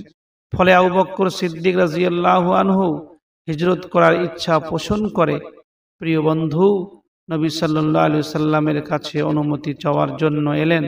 তখন নবী সাল্লাল্লাহু আলাইহি ওয়াসাল্লাম তাকে বললেন, হে আবু বকর, তুমি হিজরতের ব্যাপারে তাড়াহুড়া করো না, সম্ভবত আল্লাহ তোমাকে আমার সাথী বানাবেন। এই পবিত্র সংবাদ শুনে আবু বকর সিদ্দিক রাদিয়াল্লাহু আনহু খুবই উদ্ভাসিত হলেন এবং মনে মনে খুবই প্রফুল্ল অনুভব করলেন। সাথে সাথে এটাও ভাবতে লাগলেন যে তিনি যে মদিনায় হিজরত করার ব্যাপারে নবী সাল্লাল্লাহু আলাইহি ওয়াসাল্লামের সাথী হতে যাচ্ছেন, এতে তার করণীয় কি, আর কখনোই বা তার সাথী হিজরতে বের হওয়ার জন্য ডাক দেবেন। এসব ভেবে ভেবে হযরত আবু বকর সিদ্দিক রাদিয়াল্লাহু আনহু অপেক্ষা করতে লাগলেন এবং প্রস্তুতিও গ্রহণ করতে লাগলেন। অন্যদিকে কুরাইশ মুশরিকরা লক্ষ্য করল যে মুসলিমরা মক্কা থেকে হিজরত করতেছে। তখন কুরাইশরা রাসূল সাল্লাল্লাহু আলাইহি ওয়াসাল্লামের হিজরতের বিষয়ে সতর্ক হয়ে যায়। তারপর কুরাইশদের মধ্যে পরামর্শ সভা দারুন নদওয়াতে শুরু হয়। আর দারুন নদওয়া হলো কুসাই ইবনে কিলাবের ঘর, যেখানে কুরাইশরা তাদের সকল পরামর্শ করত। তারপর রাসূল সাল্লাল্লাহু আলাইহি ওয়াসাল্লামের ব্যাপারেও কুরাইশরা পরামর্শ সভায় একত্রিত হলো। তাদের মধ্যে উপস্থিত ছিল উকবা ইবনে রাবিয়া, আবু হিন্দা, শাইবা এবং তার ভাই আবু সুফিয়ান ইবনে হাজার এবং জুবাইর ইবনে মুতিম, এছাড়াও আরো অনেক কুরাইশের ব্যক্তিরা। প্রিয় দর্শক, পরিশেষে কুরাইশরা এই সিদ্ধান্ত নিল যে প্রত্যেক গোত্র হতে একজন করে যুবক একসঙ্গে গিয়ে রাসূল সাল্লাল্লাহু আলাইহি ওয়াসাল্লামকে একেবারেই ধ্বংস করে দিতে হবে, হত্যা করতে হবে। আর এর ফলে আবদে মানাফ গোত্র কিছুই করতে পারবে না, কারণ সব গোত্রের সাথে আবদে মানাফ গোত্রের যুদ্ধ করা সম্ভব নয়। ফলে রাসূলের বংশধরেরা দিয়াত নিতে বাধ্য হবে। দেখতে দেখতে হঠাৎ একদিন নবী সাল্লাল্লাহু আলাইহি ওয়াসাল্লাম আল্লাহর পক্ষ থেকে মদিনা মুনাওয়ারায় হিজরত করার অনুমতি পেয়ে গেলেন। সুতরাং রাসূল সাল্লাল্লাহু আলাইহি ওয়াসাল্লাম দিন শুরু হওয়ার আগেই রাত্রেবেলা ভোরবেলার সময়ে নিজের ঘর থেকে বার হলেন এবং মুশরিকদের ধোঁকা দিলেন, কেননা তারা তাদের হিজরতের কোনো কিছুই দেখতে পেল না। আল্লাহর পক্ষ থেকে হিজরতের হুকুম পাওয়ার পর রাসূল সাল্লাল্লাহু আলাইহি ওয়াসাল্লাম তার বন্ধু আবু বকর সিদ্দিক রাদিয়াল্লাহু আনহুর বাড়িতে রওনা দিলেন। তারপর আবু বকর সিদ্দিকের বড় মেয়ে আসমা রাদিয়াল্লাহু আনহা রাসূলকে আসতে দেখলেন এবং তার পিতাকে বললেন, হে আমার পিতা, রাসূল সাল্লাল্লাহু আলাইহি ওয়াসাল্লাম এই সময়ে আসতেছেন, কিন্তু সাধারণত তিনি এ সময় আগমন করেন না। তখন আবু বকর সিদ্দিক রাদিয়াল্লাহু আনহু উঠে দাঁড়ালেন এবং রাসূল সাল্লাল্লাহু আলাইহি ওয়াসাল্লামকে আমন্ত্রণ জানাতে গেলেন এবং বললেন, হে রাসূল, আমার পিতামাতা আপনার জন্য কুরবান হোক। আল্লাহর শপথ করে বলছি, আপনি তো এই সময় কোনো বিশেষ কারণ ব্যতীত আগমন করেন না। নিশ্চয়ই আপনার আগমনে কোনো গুরুত্বপূর্ণ কারণ রয়েছে। তারপর যখন রাসূল সাল্লাল্লাহু আলাইহি সাল্লাম ঘরের সামনে গেলেন, তখন ঘরে প্রবেশ করার জন্য অনুমতি চাইলেন। ফলে রাসূল সাল্লাল্লাহু আলাইহি সাল্লামকে অনুমতি দেওয়া হলে তিনি ঘরে প্রবেশ করলেন এবং আবু বকর সিদ্দিককে বললেন, তোমার নিকট যারা আছে তাদের সবাইকে বের করে দাও। আর তখন তার সাথে ছিল হযরতে আসমা এবং হযরতে আয়েশা রাদিয়াল্লাহু আনহা।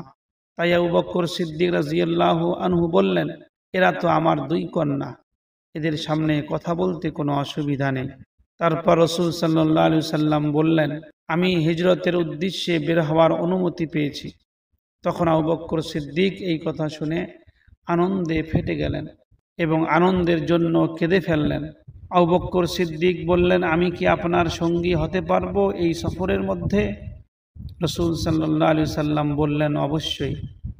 আয়েশা রাদিয়াল্লাহু আনহা বলেন, আল্লাহর কসম করে বলছি, আমার পিতা আবু বকর সিদ্দিককে কান্না করতে দেখার পূর্বে আমি জানতাম না যে অতি আনন্দের কারণেও মানুষ কাঁদতে পারে।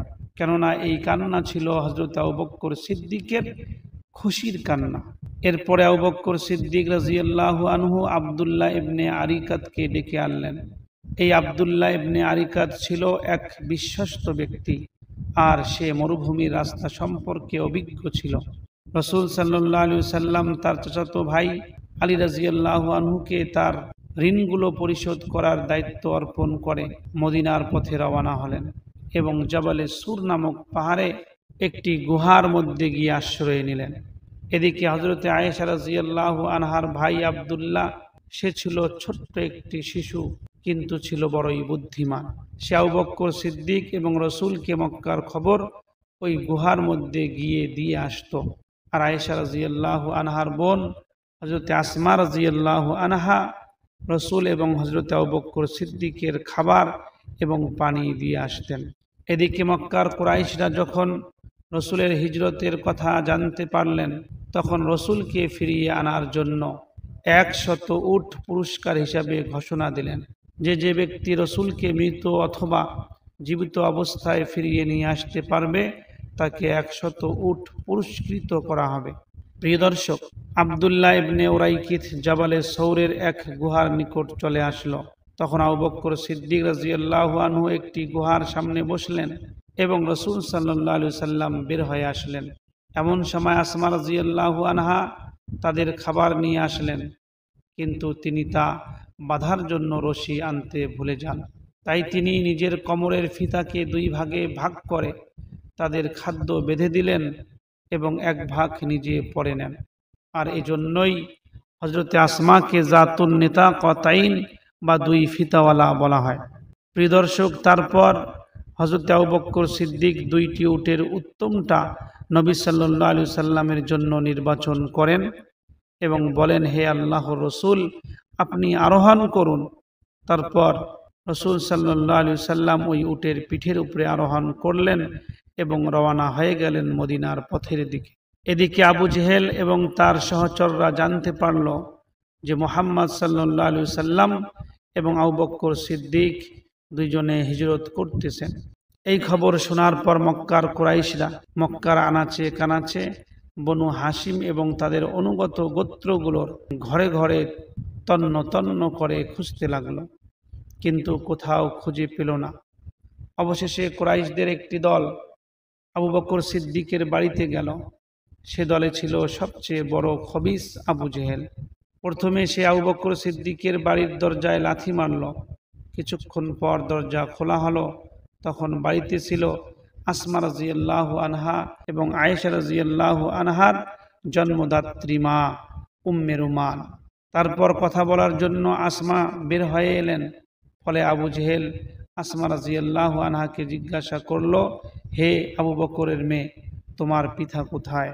তখন আসমা রাদিয়াল্লাহু আনহা বললেন, আল্লাহর কসম করে বলছি, তিনি কোথায় আছেন তা আমি জানি না। তখন সাথে সাথে আবু জেহেল আসমা রাদিয়াল্লাহু আনহাকে চর মারল এবং এই চরের কারণে তার গালের মধ্যে দাগ বসে গেল। এদিকে রাসূল সাল্লাল্লাহু আলাইহি সাল্লাম জানতে পেরেছিলেন যে মদিনার জনগণ রাসূলের জন্য অপেক্ষায় আছেন। প্রতিদিন মদিনার জনগণরা একটি জায়গায় এসে নবীর জন্য অপেক্ষা করে আবার ফিরে যায়। এক ইহুদি ব্যক্তি একটি উঁচু পাহাড়ে উঠে তাদেরকে দেখতে পায় এবং চিৎকার দিয়ে বলে ওঠে যে তোমরা যার অপেক্ষায় আছো তিনি এসেছেন। এভাবেই নবী সাল্লাল্লাহু আলাইহি সাল্লামের মদিনায় হিজরত সম্পূর্ণ হয়ে যায়। আয়েশা রাদিয়াল্লাহু আনহা তার দাম্পত্য জীবন নতুন স্বামীর সাথে বেশ আনন্দেই কাটাতে শুরু করেন। আর উম্মুল মুমিনিন সওদা রাদিয়াল্লাহু আনহাও আয়েশা রাদিয়াল্লাহু আনহাকে তার দাম্পত্য জীবনের একদিন ও এক রাত করে শরিক করে নেন। আর আয়েশা রাদিয়াল্লাহু আনহার ভয় ছিল যে আল্লাহর রাসূল তার উপর আবার বিবাহ করবেন নাকি করবেন না। আর খাদিজা রাদিয়াল্লাহু আনহা বেঁচে থাকতে রাসূল সাল্লাল্লাহু আলাইহি সাল্লাম কোনো বিবাহ করেননি। হযরতে হাফসা রাদিয়াল্লাহু আনহার পর রাসূল সাল্লাল্লাহু আলাইহি সাল্লাম অন্যান্য আরও কিছু বিবাহ করেন, এমনকি রাসূলের স্ত্রীদের সংখ্যা 9 পর্যন্ত পৌঁছে যায়। তাদের মধ্যে ছিলেন জায়নাব বিনতে জাহাশ রাদিয়াল্লাহু আনহা, উম্মে কুলসুম বিনতে উমাইয়া রাদিয়াল্লাহু আনহা, জুবাইরিয়া বিনতে হারিস রাদিয়াল্লাহু আনহা, উম্মে হাবিবা বিনতে আবু সুফিয়ান রাদিয়াল্লাহু আনহা, মারিয়া আল কিবতিয়া, রাইহানা বিনতে আমর রাদিয়াল্লাহু আনহা।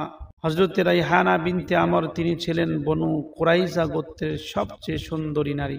নবী সাল্লাল্লাহু আলাইহি সাল্লাম তাকে শুধুমাত্র রাজনৈতিক কারণে বিবাহ করেন।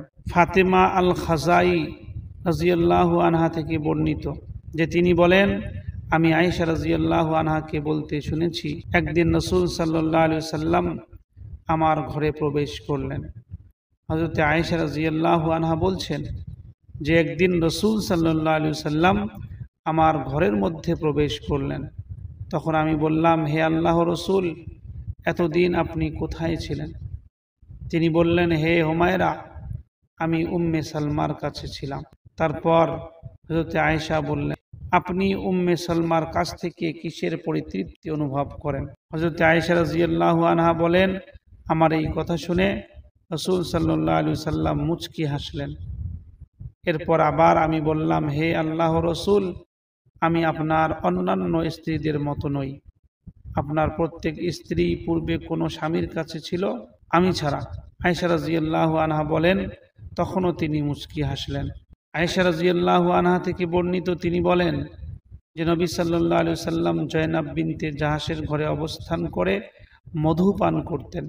তারপর আমি এবং হাফসা পরামর্শ করে ঠিক করলাম, আমাদের দুজনের মধ্যে যার কাছেই নবী সাল্লাল্লাহু আলাইহি সাল্লাম আসবেন সে যেন বলে, আমি আপনার মুখ হতে মাগফিরের গন্ধ পাচ্ছি, আপনি কি মাগফির খেয়েছেন? তারপর রাসূল সাল্লাল্লাহু আলাইহি সাল্লাম তাদের একজনের কাছে আসলে তিনি ওই কথা বলেন যে আপনি কি মাগাফির খেয়েছেন? উত্তরে রাসূল বললেন, না, আমি তো কোনো মাগাফির খাই নাই, বরং আমি জয়নাব বিনতে জাহাশের কাছে মধু পান করি। রাসূল সাল্লাল্লাহু আলাইহি সাল্লাম বললেন, এরপরে আমি আর কখনো মধু পান করব না। তখন এই আয়াতটি অবতীর্ণ হয়েছিল, যার অর্থ হইল, হে নবী, আপনি কেন সেই বস্তুকে হারাম করলেন যা আল্লাহ তাআলা আপনার জন্য হালাল করেছেন? আপনি কি আপনার স্ত্রীদের খুশি করতে চান? আল্লাহ বড়ই ক্ষমাশীল, পরম দয়ালু। প্রিয় দর্শক, হযরতে আয়েশা রাদিয়াল্লাহু আনহা থেকে বর্ণিত আছে একটি হাদিস যে হযরতে আয়েশা রাদিয়াল্লাহু আনহা বলেন, যখন রাসূল সাল্লাল্লাহু আলাইহি সাল্লাম কোনো সফরের নিয়ত করতেন তখন তার স্ত্রীদের মধ্যে লটারি করতেন, তাদের মধ্যে যার নাম উঠত সফরে তিনি তাকে সঙ্গে নিয়ে যেতেন। এক সময়ের ঘটনা, কোনো একটা যুদ্ধের সময় রাসূল সাল্লাল্লাহু আলাইহি সাল্লাম লটারি করলেন, যার মধ্যে হযরতে আয়েশা রাদিয়াল্লাহু আনহা বলেন যে আমার নাম উঠল এবং আমি রাসূলের সঙ্গে রওনা হলাম। এটা পর্দার হুকুম অবতীর্ণ হওয়ার পরের ঘটনা। আমি হাওদায় বসলে তা সহ আমাকে সওয়ারিতে উঠিয়ে দেওয়া হতো এবং ওইভাবে নামানো হতো। এভাবেই আমাদের সফর চলল। তারপর রাসূল সাল্লাল্লাহু আলাইহি সাল্লাম যখন ওই যুদ্ধ শেষ করে ফিরে আসলেন এবং প্রায় মদিনার কাছে পৌঁছে গেলেন, তখন যাত্রা বন্ধ হইল। এরপর তিনি রাত্রে বেলায় কাফেলা রওনা হওয়ার আদেশ করলেন। রওনা হওয়ার ঘোষণা দেওয়া হলে হযরত আয়েশা রাদিয়াল্লাহু আনহা বলছেন, আমি উঠে সৈন্য বাহিনী অতিক্রম করে বাইরে আসলাম এবং আমার কাজ সেরে ফিরে আসলাম। এরপর আমার গলায় হাত দিয়ে দেখতে পেলাম যে আমার গলার হারটা ছিঁড়ে পড়ে গেছে। তারপর আমি আমার হারের সন্ধান করতে লাগলাম এবং খোঁজার ব্যস্ততায় দেরি করে ফেললাম। এদিকে যারা আমার হাওদাস উটের পিঠে উঠিয়ে দিত, ইতিমধ্যে তারা আসলো এবং আমি যে উটে আরোহণ করতাম সে উটের পিঠে সেই হাওদাসটি উঠিয়ে দিল। তাদের ধারণা ছিল যে আমি ভিতরেই আছি, কারণ সে সময় মেয়েরা হালকা পাতলা হতো, ভারী বা মোটাসোটা মাংসল হতো না, কেননা তখন তারা খুব অল্প পরিমাণেই খাবার খেয়ে ফেলত। সুতরাং হাওদাস উঠিয়ে দেওয়ার সময় লোকেরা বুঝতেই পারেনি যে আমি ওই হাওদাসের ভিতরে নেই, তাই উঠিয়ে দিয়েছে। উপর থেকে সে সময় আমি কম বয়সী কিশোরী ছিলাম। তারপর তারা উট হাঁকিয়ে চলে যাওয়ার পর আমি আমার হার খুঁজে পেলাম, কিন্তু তাদেরকে পেলাম না। তখন আমি যে স্থানে ছিলাম সেখানেই থেকে যেতে মনস্থ করলাম। আমি মনে মনে ধারণা করলাম তারা যখন আমাকে এই উটের হাওদাজের মধ্যে পাবে না তখন আমার খোঁজে এখানেই ফিরে আসবে, এবং আমি বসে থাকলাম। আমার খুব ঘুম আসতেছিল, চোখ বন্ধ হয়ে আসতেছিল, আমি সেখানেই ঘুমিয়ে পড়লাম। এদিকে সাফওয়ান ইবনে মুআত্তাল, একজন সাহাবী যিনি প্রথমে সুলামি ও পরে জাকওয়ানি হিসাবে পরিচিত ছিলেন, তিনি সৈন্য দলের পিছনে পরিদর্শক হিসাবে থেকে গিয়েছিলেন। ভোরে আমার স্থানের কাছাকাছি এসে যেখানে আমি ঘুমিয়েছিলাম ঘুমে মগ্ন মানুষের মতন দেখতে পেয়ে আমার নিকট আসলেন। পর্দার নিয়ম নাজিল হওয়ার আগে তিনি আমাকে দেখতে পেতেন। সে তার উট থামিয়ে ইন্না লিল্লাহ পড়লে আমি জেগে উঠলাম। তারপর সে তার উটের দুই পা চেপে ধরে রাখলে আমি উটের মধ্যে সওয়ার হলাম এবং আমাকে নিয়ে সেই ব্যক্তি উটের লাগাম ধরে কাফেলার দিকে হেঁটে চললেন। প্রিয় দর্শক, এদিকে লোকেরা ঠিক দুপুরে সওয়ারি হতে নেমে আরাম করতেছিল সবাই। সেই সময় হযরতে আয়েশা রাদিয়াল্লাহু আনহা বললেন, আমরা গিয়ে সৈন্য দলের সাথে মিলিত হলাম। তারপর ধ্বংসযোগ্য লোকেরা ধ্বংসপ্রাপ্ত হলো। অপবাদ আরোপের ব্যাপারে আব্দুল্লাহ ইবনে উবাই ইবনে সুলুল নেতৃত্ব দিচ্ছিল। পরে আমরা মদিনায় পৌঁছালাম। আমি 1 মাস পর্যন্ত অসুস্থ থাকলাম। অপবাদ আরোপকারীদের অপবাদ লোকদের মাঝে ছড়িয়ে পড়তে থাকলো। হযরতে আয়েশা রাদিয়াল্লাহু আনহা বলেন, অসুস্থ অবস্থায় আমার সন্দেহ হচ্ছিল যে এর পূর্বে অসুস্থ হয়ে পড়লে নবী সাল্লাল্লাহু আলাইহি সাল্লাম থেকে যে মায়া এবং মনোযোগ দেখতে পেয়েছি এখন তা দেখতে পাচ্ছি না কেন। তিনি আসতেন এবং সালাম দিয়ে বলতেন, হে আয়েশা, কেমন আছো? আমি এর কিছুই বুঝলাম না। শেষ পর্যন্ত হযরতে আয়েশা রাদিয়াল্লাহু আনহা বলেন, আমি খুব দুর্বল হয়ে পড়লাম। একদা আমি কিছুটা সুস্থ বোধ করলে একদিন রাতের বেলা আমি এবং মিস্তার মা জঙ্গলে পায়খানার জায়গার দিকে বের হলাম। আমরা শুধু রাতের বেলাতেই বের হইতাম। এটা আমাদের ঘরের কাছাকাছি জায়গায় পায়খানা বানানোর আগের ঘটনা। হযরত আয়েশা রাদিয়াল্লাহু আনহা বলেন, আমরা প্রথম যুগের আরবদের মতো জঙ্গলে কিংবা দূরে গিয়ে প্রয়োজন সেরে আসতাম।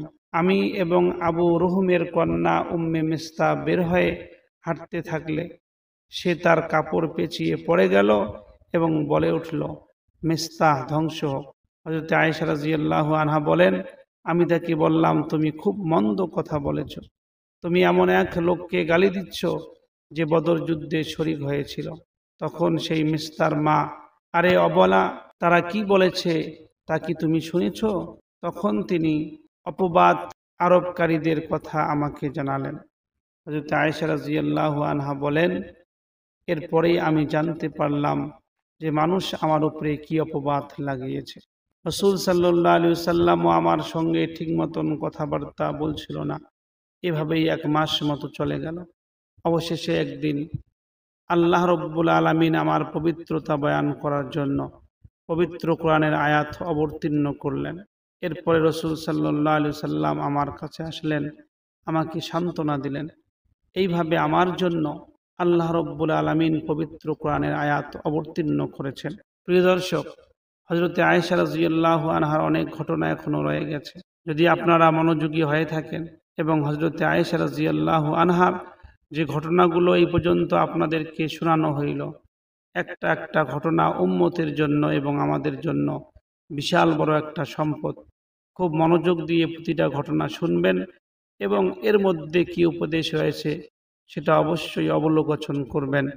আল্লাহ রাব্বুল আলামিন আমাদের সবাইকে রাসূল সাল্লাল্লাহু আলাইহি সাল্লাম এবং তার স্ত্রীদের সমস্ত কথা এবং ঘটনা শুনে তার উপরে যেভাবে আমল করা যায় সেইভাবে আমল করার তৌফিক দান করুক। আসসালামু আলাইকুম ওয়া রাহমাতুল্লাহি ওয়া বারাকাতুহু।